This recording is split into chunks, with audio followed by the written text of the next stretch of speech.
Depois de um momento tão abençoado como esse, nós vamos aquietar o nosso coração para meditarmos na palavra do Senhor. E durante essa semana, no tempo que eu estava meditando, lendo o texto, o meu desejo e oração é que de fato nós venhamos a ser edificados nesse momento, nós venhamos a crer em Jesus Cristo e confiar as nossas vidas a Ele, amém? Antes disso, antes de nós lermos o texto e começarmos a meditar, eu quero orar com você, mais uma vez. Por isso eu convido você a fechar os seus olhos, baixar sua fronte diante de Deus e abrir o seu coração para o Senhor. Sabemos, Deus, que Tu estás presente e que nesse momento o Senhor falará conosco por meio da Tua palavra. E nós queremos ouvir a Tua voz e sermos obedientes à Tua vontade. E queremos, Deus, ao ouvir a Sua voz, nós queremos dar uma resposta ao Senhor. Uma resposta segundo aquilo que o Senhor requer das nossas vidas.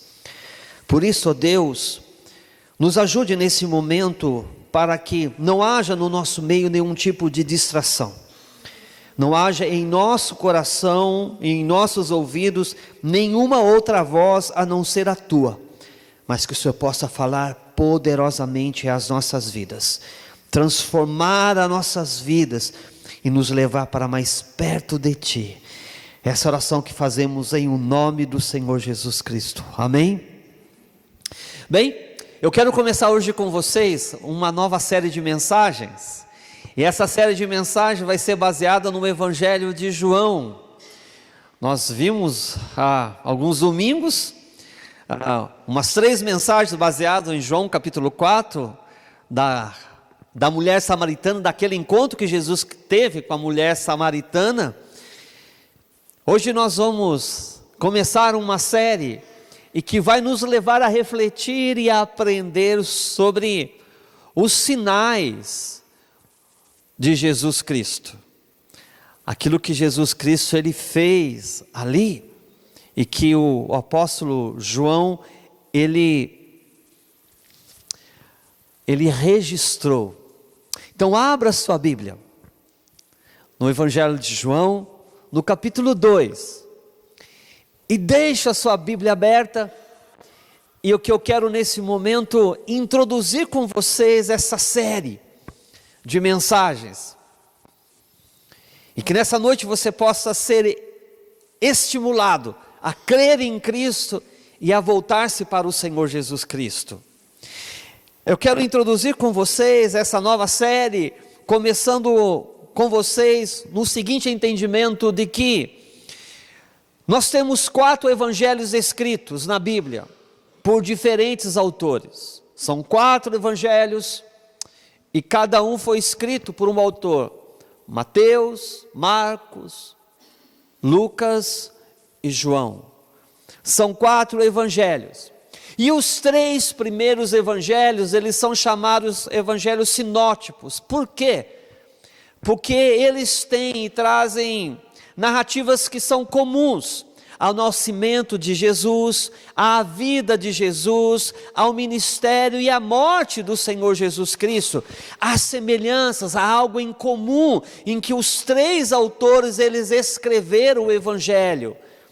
Cada um escreveu com um propósito e cada um escreveu para um público-alvo. Por exemplo, o Evangelho de Mateus ele foi escrito com o objetivo de alcançar os judeus.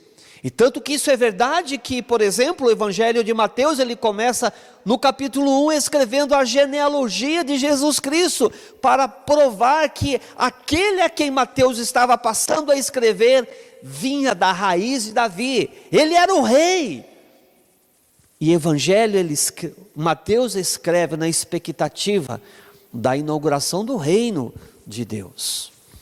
Então, existem 3 evangelhos, esses 3 primeiros, e o 4º evangelho, que é esse que nós vamos ler nesta noite, é o Evangelho de João, e ele difere dos demais. Ele difere dos demais na sua forma de apresentar Jesus. Enquanto que Mateus, Marcos, Lucas fala do nascimento de Jesus Cristo, João no capítulo 1 fala que o verbo estava com Deus. Começa a apresentar Jesus Cristo como o verbo, como o Logos, e que ele habitou entre nós. Mas também, o João ele tem uma particularidade em suas narrativas. João ele fala sobre o Espírito Santo, há 3 capítulos, coisa que nos demais evangelhos não existe um discurso, um ensinamento sobre a pessoa do Espírito, mas no evangelho de João, sim. Nos demais evangelhos são escritos os milagres, e João também ele fala sobre os milagres ou os sinais que Jesus ele fez. No entanto, João, de todos os milagres que Jesus ele fez entre os homens, João ele escolhe apenas 7. Ele escolhe apenas 7 sinais ou 7 milagres de Jesus, com um propósito bem específico, que ele mesmo explica no final do seu evangelho. Imagina, de todos os milagres, João lhe parece que ele pincela. Eu quero esse, e dentre todos ele escolhe apenas 7.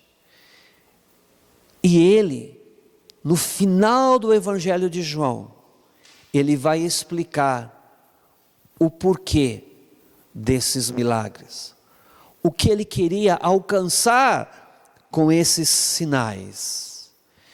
E quais são esses 7 sinais que João ele escolhe? O primeiro, que é bem conhecido, é quando Jesus ele transforma a água em vinho. Esse é o primeiro sinal.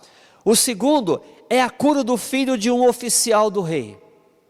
O terceiro é a cura de um enfermo, não é de um enfermos não, de um enfermo, ali no tanque de Betesda.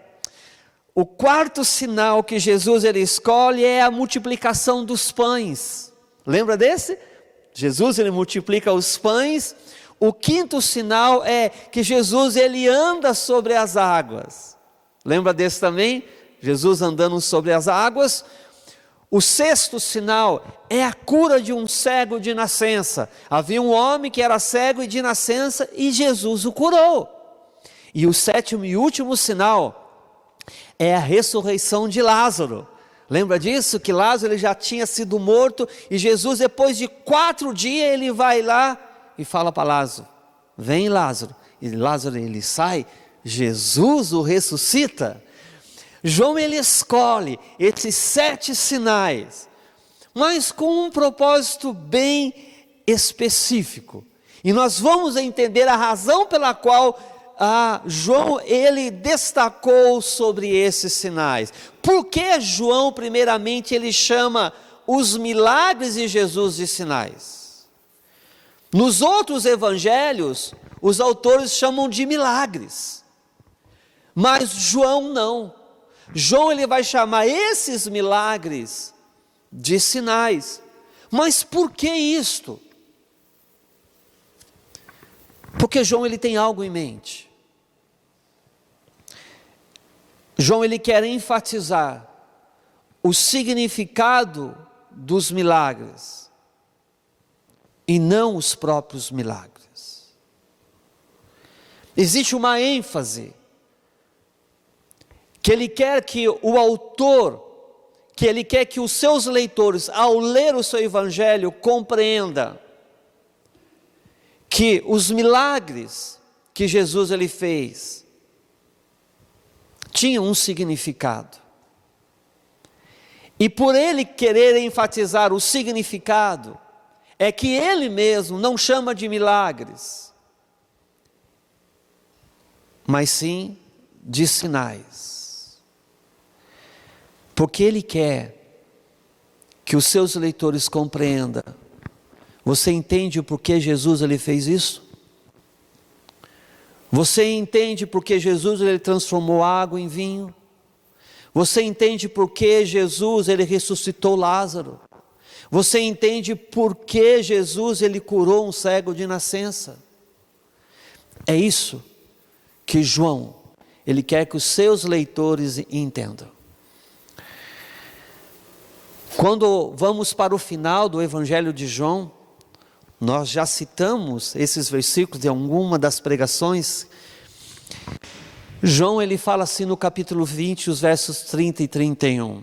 Ele diz assim: na verdade, fez Jesus diante dos discípulos muitos outros sinais que não estão escritos neste livro. Jesus ele fez muito mais do que 7 sinais. Muito mais. Que ele não escreveu. Esses, porém, que João ele escreveu, eles foram registrados para que creiais que Jesus é o Cristo, para que creiais que Jesus é o Filho de Deus, para que creiais que Jesus sendo Filho, sendo Cristo Filho, as pessoas venham crer e tenham a vida eterna em seu nome. Aqui João ele já declara o propósito. E aí no último capítulo do Evangelho ele diz assim: há porém muitas outras coisas que Jesus fez, e se todas elas fossem relatadas uma por uma, aí João ele fala assim: eu creio que nem no mundo inteiro caberiam os livros que seriam escritos. Amém? Jesus ele fez tanta coisa. Jesus ele fez tantos sinais, ele fez tantos milagres. Jesus abençoou tantas pessoas que João ele fala assim: olha, se a gente fosse escrever tudo, não haveria livro que coubesse, queria caber. Tudo que Jesus Cristo ele fez. Amém? E diante de toda essa realidade que Jesus ele fez, então João ele só escolhe e escreve 7 sinais com um propósito específico.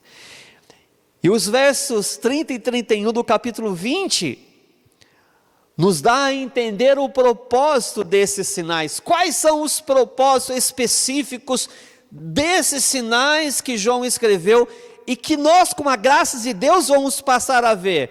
Primeiro, é que esses sinais revelam Cristo Jesus. Esses sinais é para que as pessoas possam crer em Jesus, que Jesus é o Cristo e que Jesus é o Filho de Deus. Foi por isso que ele escreveu esses sinais. Eu quero que as pessoas, ao ver esses milagres, ao ver esses sinais, essas pessoas possam se voltar para Cristo Jesus, possam crer que Ele é o Cristo, que Ele é o Filho de Deus. E uma vez que essas pessoas venham crer em Jesus, eles possam ter a vida eterna em seu nome. Amém, querido? Foi por isso que João ele escreveu esses sinais, porque ele tinha algo em mente. Eu quero que as pessoas, ao lerem, eles venham crer em Cristo, eles venham crer no Filho de Deus, para que eles possam ter a vida em seu nome. Amém? Maravilhoso, não é? Entender o propósito que João ele escreveu. Ok? Então, no capítulo 1 do Evangelho de João, João ele revelou que há incredulidade entre os homens. Há pessoas que creem em Jesus, mas há pessoas que não creem. Eu acredito que nessa congregação aqui todos creem em Jesus. Posso ouvir amém? Amém. Mas existem pessoas que não creem em Jesus. João, ele traz essa realidade. Há pessoas que creem, mas há pessoas que não creem. E tanto que ele escreveu assim no capítulo 1, versículo 11, ele disse: ele veio para o que era seu, mas os seus não o receberam. Os judeus não receberam Jesus, os judeus não creram em Jesus. No entanto, no versículo 12, João ele escreve dizendo assim: mas a todos quantos receberam, deu-lhes o poder de serem feitos filhos de Deus, a saber, aos que creem no seu nome. Então João está declarando: se há pessoas que não creem, saiba que há pessoas que creem em Jesus Cristo. E essas pessoas, quando creem em Jesus Cristo, sabe o que acontece? Elas se tornam filhos de Deus, amém? Filhos de Deus. Há pessoas que creem, mas há pessoas que não creem, e todos quantos creem, tornam-se filhos de Deus. Então, se todos aqui creem em Jesus Cristo, nós podemos afirmar que somos uma congregação de filhos de Deus, amém? Somos filhos de Deus, por meio de Cristo Jesus. Há pessoas que creem, há pessoas que não creem. Ok, agora eu quero ler com vocês o texto de João capítulo 2. E o primeiro sinal que Jesus Cristo ele fez foi quando ele estava num casamento, ele transformou água em vinho. E é sobre esse texto que nesta noite eu quero me inclinar junto com vocês para ler, entender e meditar, para que Cristo venha falar ao nosso coração. Então, João capítulo 2, dos versículos de número 1 a 11.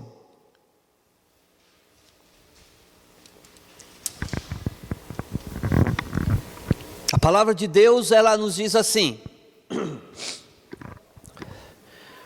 3 dias depois, houve um casamento em Caná da Galileia, e Jesus também foi convidado, com os seus discípulos para o casamento. E tendo acabado o vinho, a mãe de Jesus lhe disse: eles não têm mais vinho. Mas Jesus lhe disse: mulher, que tenho eu contigo? Ainda não é chegada a minha hora. Então ela falou aos serventes: fazei tudo o que ele vos disser.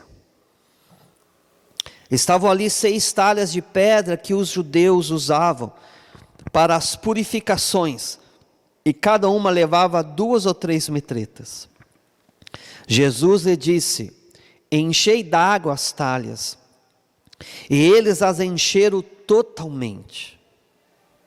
Então lhes determinou: tirai agora e levai ao mestre-sala. Eles o fizeram. E tendo o mestre-sala provado a água transformada em vinho, não sabendo de onde viera, se bem que sabiam os serventes que haviam tirado a água, chamou o noivo e lhe disse: todos costumam pôr primeiro o bom vinho, e quando já beberam fartamente, servem o inferior. Tu, porém, guardaste o bom vinho até agora. Com este, deu Jesus princípio a seus sinais em Caná da Galileia. Manifestou a sua glória, e os seus discípulos creram nele. Amém? Bem, acredito ser um texto bem conhecido dos irmãos. Se não for da maioria, se não for de todos, eu acredito que é da maioria. E nós temos aqui um sinal feito pelo Senhor Jesus Cristo, num ambiente de festa de casamento. E nesse ambiente de festa de casamento, foi que Jesus, ele fez esse sinal. No entanto, João, ele está narrando. E quando João, ele narra, ele traz para nós o conhecimento do ambiente em que aconteceu. Mas não somente do ambiente que aconteceu o milagre, o sinal, mas como também as personagens que fizeram parte desta narrativa. Então, quando há uma narrativa, Então há um ambiente, há pessoas que fazem parte daquela narrativa. Pensando num teatro, há o quê? O ator principal, há o enredo, há o coadjuvante. E quando nós lemos uma narrativa, nós temos que pensar nisso, o que é importante em tudo isso daí. Para que a gente possa entender o que João ele está querendo dizer. E aqui, nós vemos que há uma pessoa dentro desse ambiente em que tornou-se notória. Por alguns, muito mais do que se deveria. No entanto, nós vemos aqui a pessoa de Maria. E o texto, ele nos diz, de que no verso de número 3, tendo acabado o vinho, a mãe de Jesus lhe disse, eles não têm mais vinho. Mas Jesus lhe disse, mulher, que tenho eu contigo? Ainda não é chegado a minha hora. Então ela falou aos serventes, fazei tudo o que ele vos disser. Maria foi convidada, Maria estava presente na festa, e Jesus também, ele foi convidado, e ele foi convidado junto com seus discípulos. Estavam todos lá, e num dado momento, Maria percebeu que acabou o vinho, e ela voltou-se para Jesus, seu filho, e compartilhou com ele do que estava acontecendo. No entanto, quem é Maria? O texto fala que a Maria, ela é o quê? Uma mulher, mas que ela é a mãe de Jesus. Sim, a mãe de Jesus. A mulher que concebeu pelo Espírito Santo. É isso que a palavra de Deus ela nos diz. Quem é Maria? A mãe de Jesus. A mulher que naquele momento, quando foi concebida pelo Espírito Santo, ela era virgem. Tinha como noivo José, que eles se casaram e viveram juntos, e vimos por outros textos que eles tiveram outros filhos. No entanto, o texto fala que Maria é a mãe de Jesus. Mas quando nós nos voltamos para Lucas capítulo 1, versos 46 e 48, nós vemos que quando Maria ela foi visitar a Isabel, houve uma manifestação do poder da presença de Jesus naquele momento, em que a criança que Isabel esperava, quando Maria chegou na casa dela, ele mexeu lá, reconhecendo a presença de Cristo, o Redentor, em que Maria já estava carregando então no seu ventre.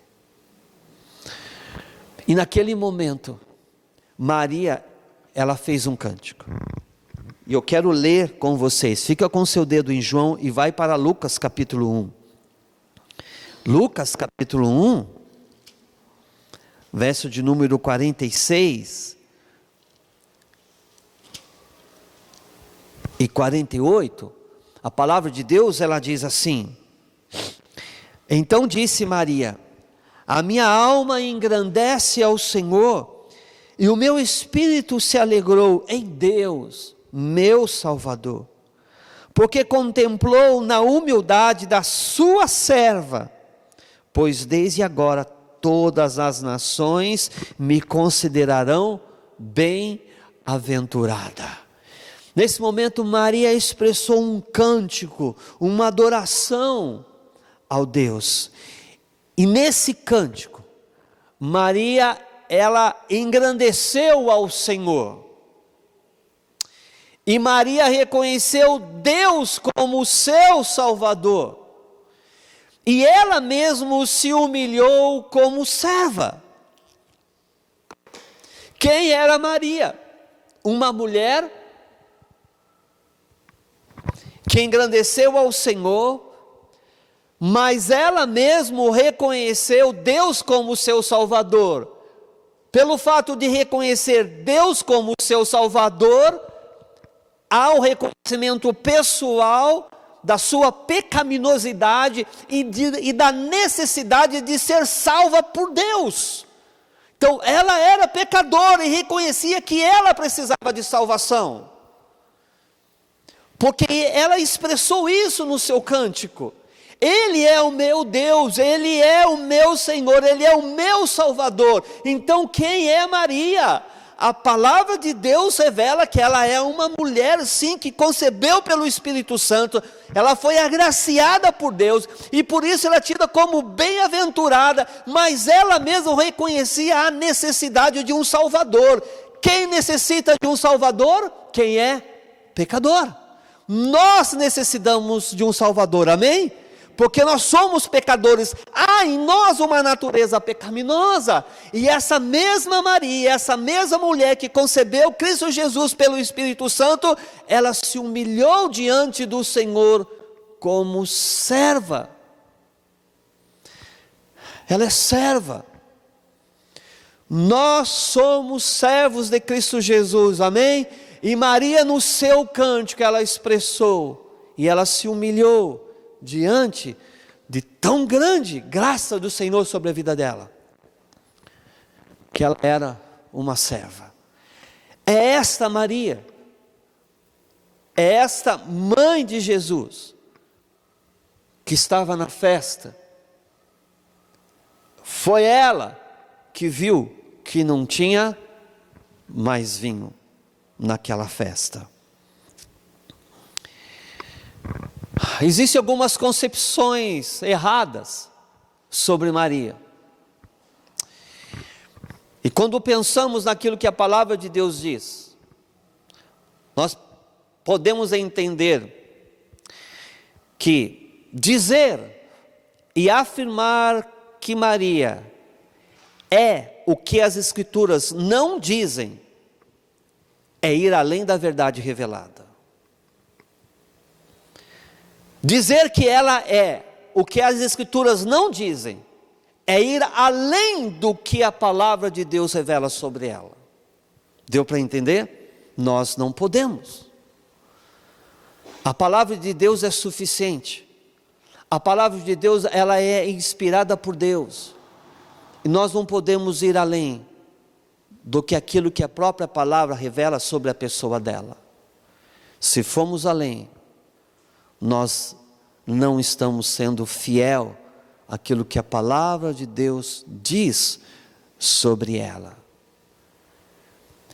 Sustentar uma doutrina mariana, sustentar uma crença em algo que não se sustenta biblicamente, afasta as pessoas de Deus e da salvação em Cristo Jesus.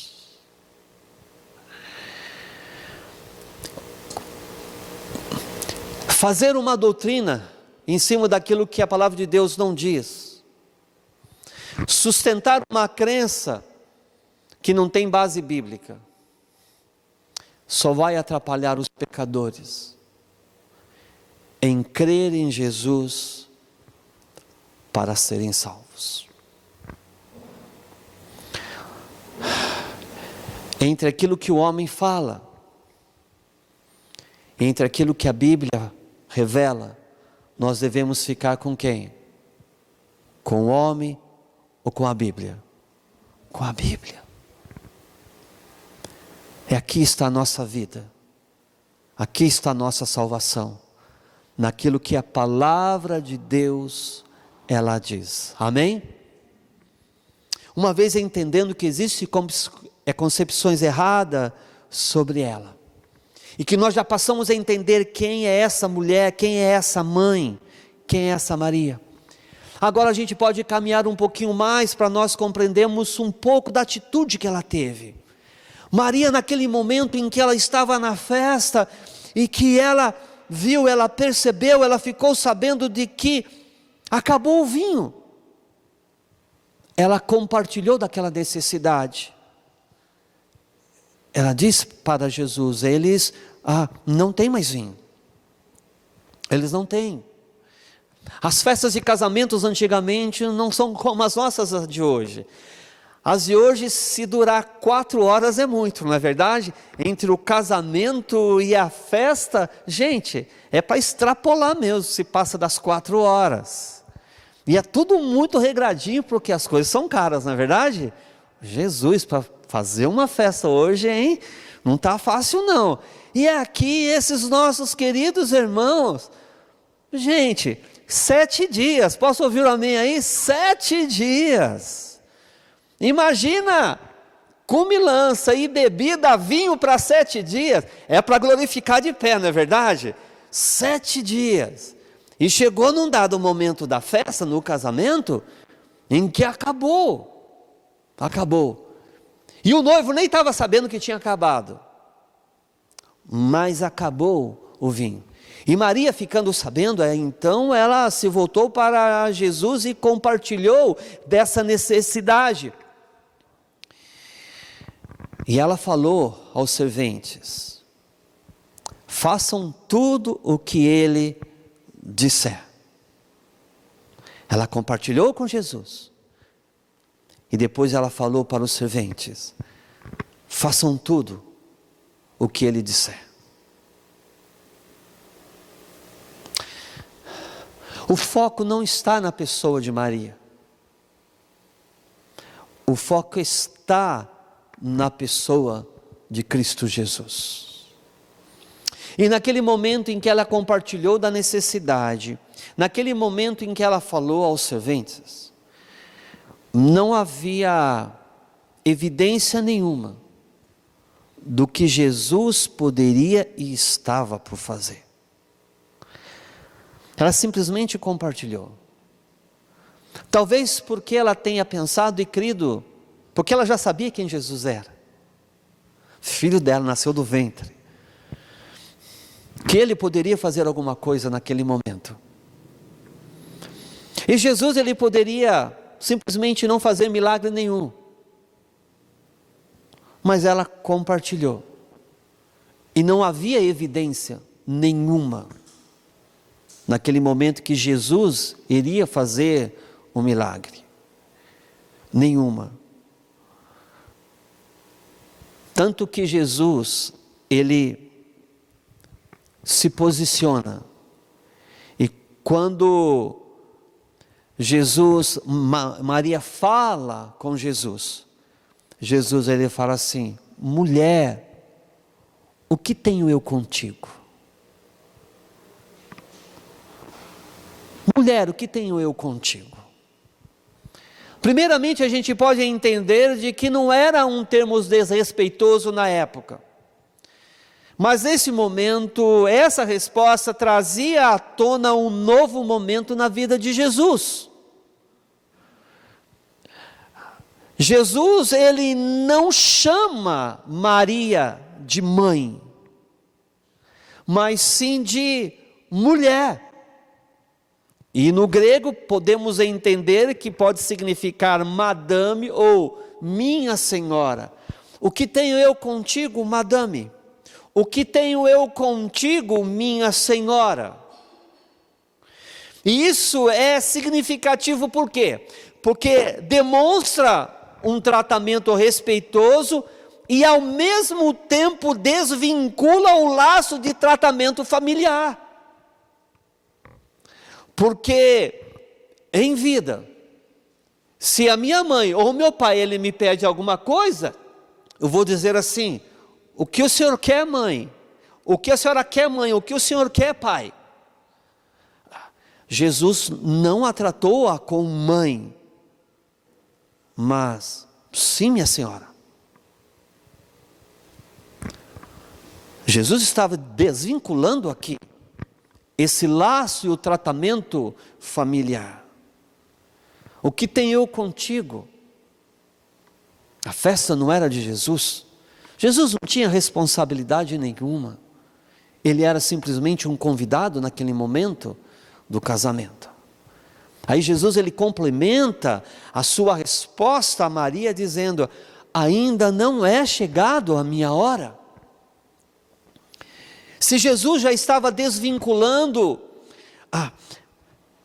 desse laço e tratamento familiar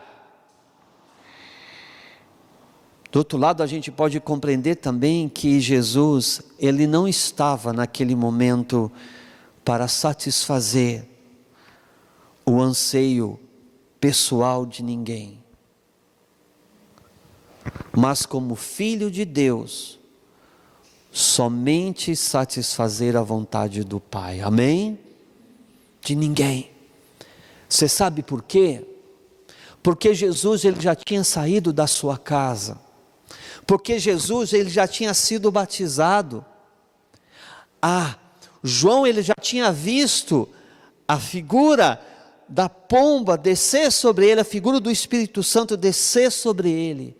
Jesus já tinha sido batizado, Jesus já tinha sido ungido para que ele pudesse então começar o seu ministério. Agora, naquele momento, vivendo o seu ministério, o ministério que o Pai deu a ele, de vir ao mundo para salvar o homem pecador, havia apenas uma única vontade que Jesus, ele tinha que satisfazer. O Cristo, o Messias, ele tinha que viver e satisfazer a vontade de Deus. Ele tinha que viver e satisfazer a vontade do Pai. Ele não era e não foi obrigado a nada naquele momento, a atender aquele compartilhar de necessidade que Maria compartilhou com ele. Nenhuma. No entanto, entendendo o que a palavra de Deus diz, cai por terra aquilo que muitos dizem, pede, como é que é? Pede à mãe que o filho atende, algo assim? Não. O texto não diz isto. É preciso entender o que está acontecendo. É preciso entender por que Jesus Cristo lhe dá essas respostas. Não é chegado a minha hora ainda. Não é o momento. Porque agora ele está vivendo para o Pai, ele está vivendo o seu ministério. Ele é o Messias, ele é o Cristo. Ele é o Filho de Deus. Amém, queridos? E não havia nenhuma evidência de que Jesus ele faria alguma coisa. No entanto, naquele exato momento, Jesus ele decide fazer um sinal. Jesus ele decide operar um milagre. E naquele momento ele diz então: encham as talhas de água. Os serventes foram e encheram as talhas de água. E ele disse agora: levem ao mestre-sala. O mestre-sala é aquele que é o responsável de experimentar a qualidade daquilo que estava servindo aos convidados. É ele que tinha essa responsabilidade. Então os serventes encheram as talhas de água e levaram ao mestre-sala. E naquele momento, o milagre então aconteceu. O improvável, o que ninguém esperava aconteceu. A água que usualmente era utilizada para lavagem e cerimoniais religiosos, tinha acabado de ser transformada em água. Posso ouvir? Quem vinho? Posso ouvir amém? Água em vinho, ninguém esperava. Os serventes foram lá, obedeceram a Cristo, eles encheram as talhas de água, e aquela água que foi colocada naquele lugar, na boca até cheia, aquela água foi transformada em vinho. O improvável, aquilo que ninguém esperava, aconteceu. Aconteceu não porque alguém pediu. Aconteceu não porque havia uma necessidade. Simplesmente aconteceu. Porque Cristo Jesus, ele decidiu fazer. Amém, querido? Porque ele decidiu fazer. Aquele que criou o mundo e a água, fez com que o vinho viesse a existir sem o processo natural de colher as uvas, amassá-las, para que se extraísse o suco. Cristo Jesus, Ele é Deus. Cristo Jesus é o Criador. Foi Ele quem fez o mundo, e todas as coisas foram feitas por meio dEle. Os céus foram criados por Ele, as águas foram criadas por Ele, as árvores foram criadas por Ele, as videiras foram criadas por Ele. Os frutos das videiras também é a criação de Cristo Jesus. O Criador, Jesus, o Messias, o Cristo, simplesmente Ele decidiu pegar daquela água que é a criação dEle e transformar aquela água em vinho. Amém? Deus, somente Deus é que pode fazer algo assim. Somente Deus é quem pode operar um milagre desse jeito. Era o Criador presente, era Cristo Jesus presente. E Jesus Cristo, Ele é maior do que Moisés. Moisés lá nas 10 pragas, Moisés ele fez os sinais, ele fez os milagres. Deus fez por meio de Moisés. Mas quando lemos Hebreus, nós vemos que Jesus, Ele é maior do que Moisés. Amém? Jesus ele faz este milagre. A água transformada em vinho. Olha só o que acontece depois.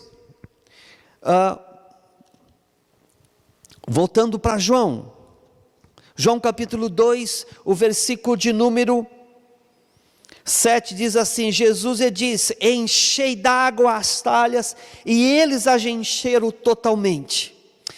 Então lhes determinou: tirai agora e levai ao mestre-sala, e eles o fizeram.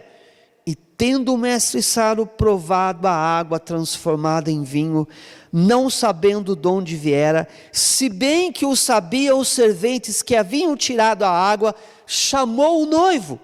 Ele disse: todos costumam pôr primeiro o bom vinho, e quando já beberam fartamente, servem o inferior.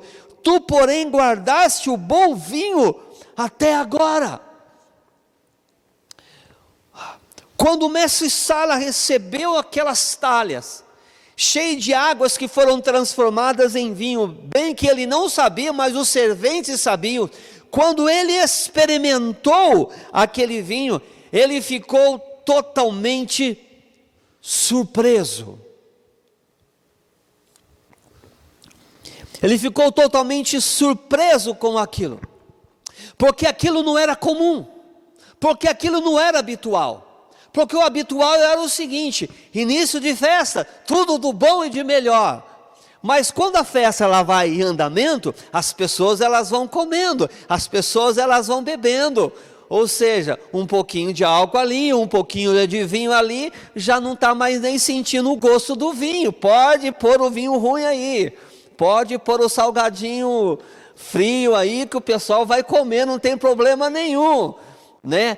Primeiro você serve o pedaço de bolo bom, experimentou um pedacinho que está bom, põe aquele que vai de pacoteira, não tem problema nenhum não. O negócio é encher o busto do pessoal, o pessoal vai sair feliz da vida.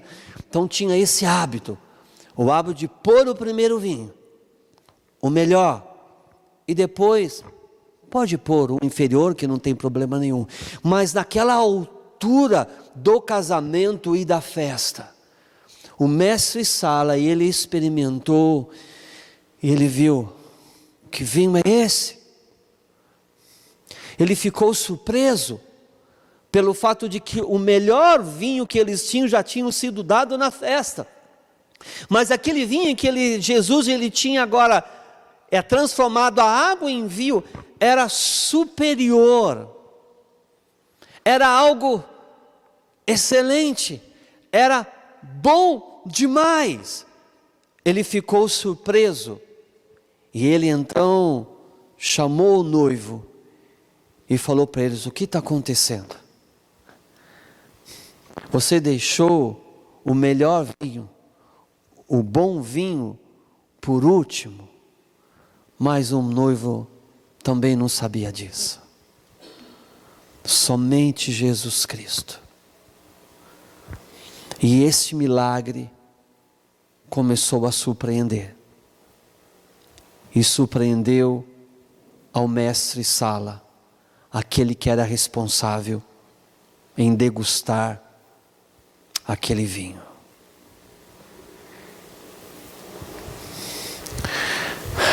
E qual o significado desse milagre?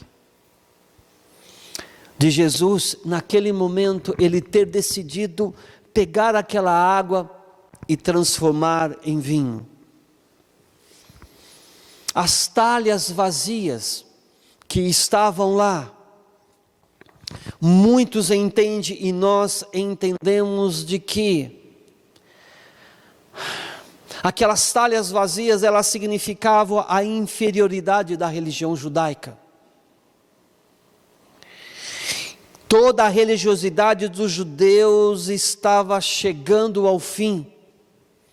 A religiosidade que não trazia vida e que não revelava o Pai estava chegando ao fim. Aquelas talhas eram usadas para cerimoniais judaicos, religiosos, mas elas estavam vazias. E esse milagre traz esse significado de que a religião judaica, a religiosidade dos judeus estava chegando ao fim, pois tudo aquilo que os judeus estavam crendo, vivendo e praticando, de maneira nenhuma estava revelando Deus, de maneira nenhuma estava revelando o Pai, por isso estava chegando ao fim. Porque o vinho novo é melhor. Aquilo que Jesus ele tinha para oferecer aos judeus, àquelas pessoas, é o melhor. Por isso que o bom vinho, naquela festa, ele veio por último. Porque se as talhas estavam significando de que a religião judaica estava chegando ao fim, porque jamais estava revelando ao Pai, ao Deus e a salvação, o vinho novo, aquele vinho excelente, aquele vinho superior que Jesus estava oferecendo naquela festa, estava dando aquela festa, estava significando a nova dispensação em Cristo, que estava iniciando. E Jesus decidiu dar esse sinal e essa revelação naquele casamento, naquela festa. De que a graça por meio de Jesus estava sendo oferecida aos homens. E de que a promessa da esperança do Messias estava sendo cumprido em Cristo Jesus. Posso ouvir o amém? O vinho novo é melhor. E se nós pensarmos em termos escatológicos, Cristo Jesus, Ele é o noivo. Posso ouvir o amém? Cristo Jesus é o noivo.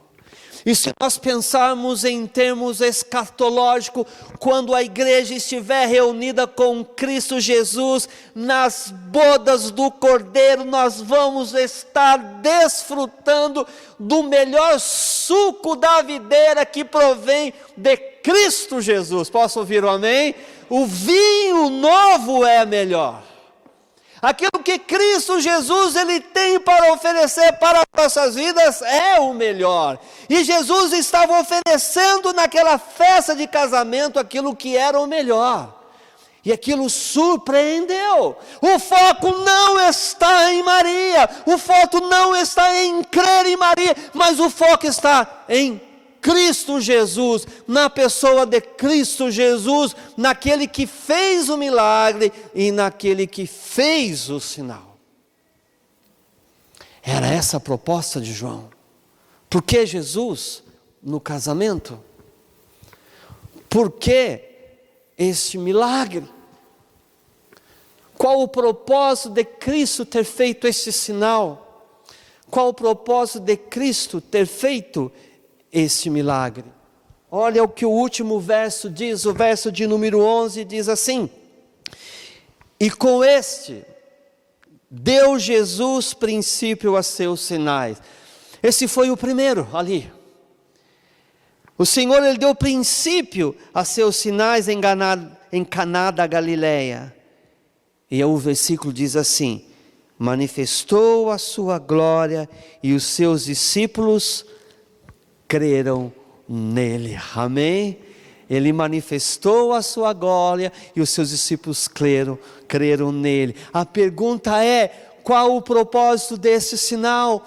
Qual o propósito de Cristo ter feito esse milagre? Qual a razão pela qual Cristo Ele transformou água em vinho? É para que viesse manifestar a sua glória. A glória da pessoa de Cristo Jesus.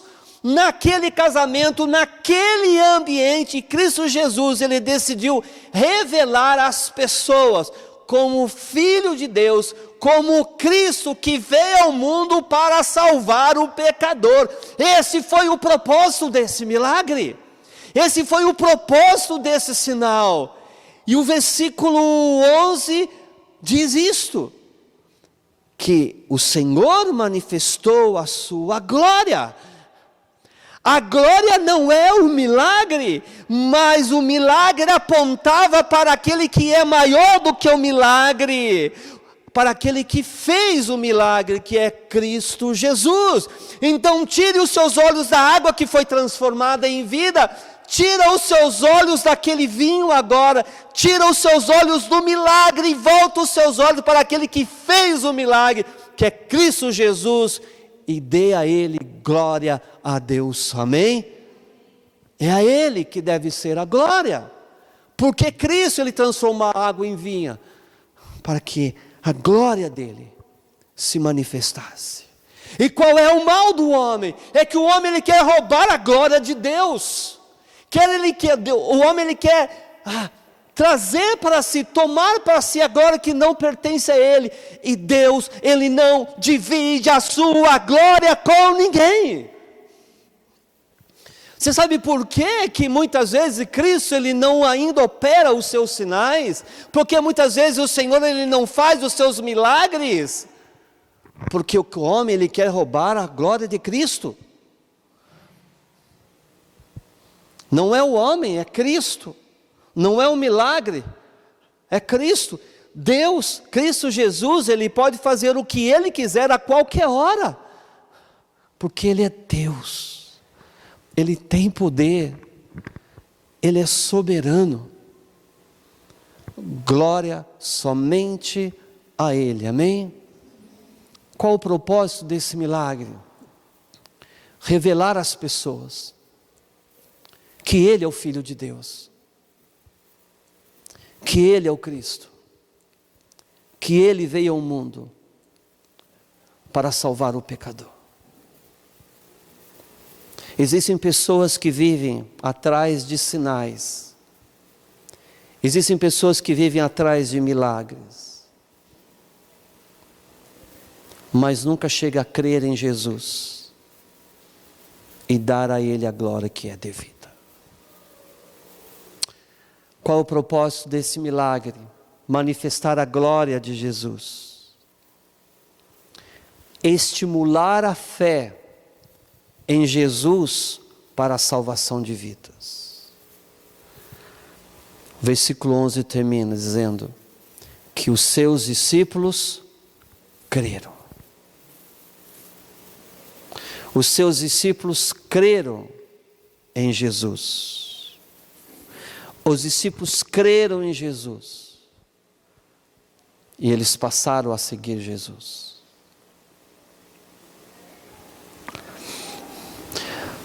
Não existe um sinal maior do que a cruz de Cristo em nossas vidas hoje. Amém? Não existe. Quando aqueles homens que estavam com Jesus naquela festa viram aquele sinal, eles se voltaram para Jesus, eles passaram a crer em Jesus. Esse é o propósito de Jesus, Ele ter transformado a água em vinho. Atrair pessoas para si. Fazer com que as pessoas passem a crer nele. Igreja, o Senhor sabe do que nós precisamos. O Senhor conhece as nossas necessidades. Jesus, Ele poderia ter dado vinho àquela festa, necessariamente sem fazer um milagre. Talvez Ele poderia ter pedido para alguém trazer vinho, sem milagre nenhum. Mas naquele momento Ele entendeu que era propício para manifestar a sua glória e atrair pessoas para si.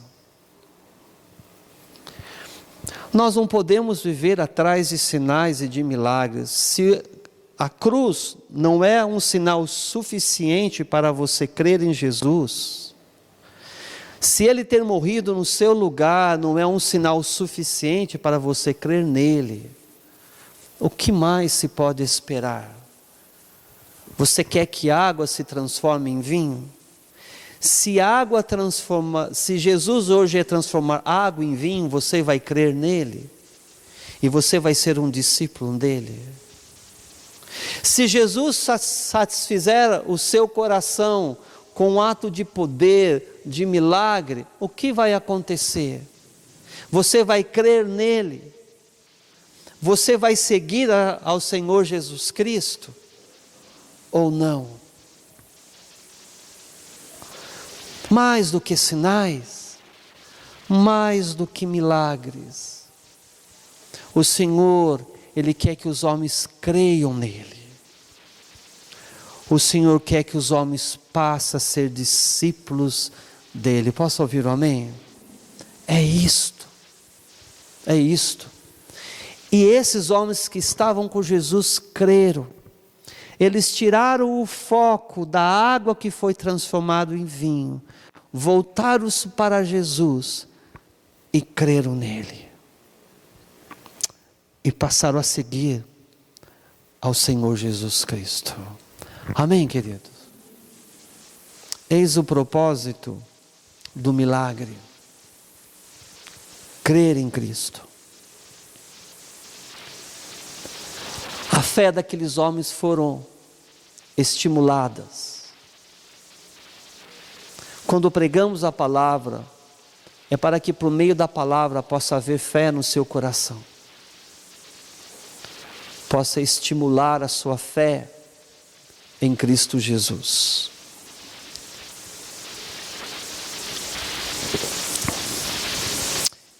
Eu já tenho visto muita mensagem à luz desse texto. Muitos até mesmo no casamento. É verdade que se Jesus, Ele fizer parte da sua vida, as necessidades elas serão supridas. Posso ouvir um amém? É verdade que se Jesus Ele estiver presente no seu casamento, na sua casa e na sua família, haverá alegria. Posso ouvir um amém? É verdade. Tudo isto é verdade. É verdade de que um milagre pode acontecer na sua vida e na sua casa, no seu casamento e na sua família. Posso ouvir amém? É verdade. Isso tudo é verdade. Mas não é isso que esse texto está dizendo. Não é isso. Esse texto está chamando a atenção para que a nossa fé ela seja estimulada para nós cremos em Cristo Jesus e para que nós venhamos a dar glória a Ele. Amém? Deus pode operar na sua vida. Ele pode fazer o que Ele quiser, porque Ele é Deus. Mas a pergunta hoje que não quer calar é: você crê em Cristo Jesus? Você já entregou a sua vida a Cristo Jesus? A pergunta que não quer calar é: você já é um discípulo de Cristo Jesus? Você segue Cristo Jesus?